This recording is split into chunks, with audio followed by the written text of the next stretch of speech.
When you're face to face with a Goldie painting, it's hard not to be amazed. They're so lifelike. Now Te Papa has a valuable Goldie collection, a privilege that it shares with others, including the Whangarei Art Museum, which has a special reason to be proud of their Goldie.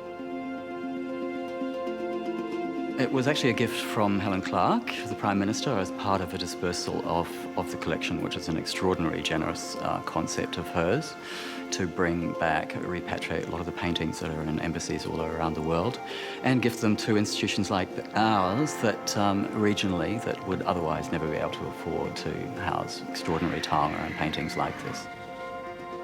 The handing over, the whole journey back from London, and the journey with Kamatua and Kui up to Rafiti Marae and the presentation by the government across to us was an extraordinary, moving occasion.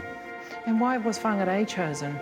What's the special connection there? Because of her strong Ngāpuhi connections and her relationship with Eru Patuani and Tamati Wakanene. I had a private viewing for several days, in fact, for descendants.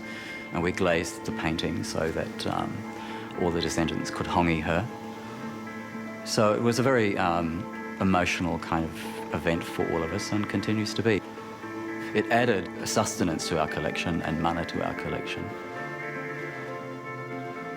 What was so special about Harata? Harata and her cousin, Te Papatahi, were quite famous beauties of their time, who he kind of made celebrities in their lifetime and, of course, up into the present day.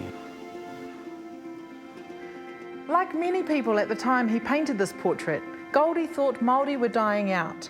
But over a century later, and after a 40-year international tour of duty, this Māori woman, Harata Rewiri Tarapata, made a welcome homecoming, proving them all wrong.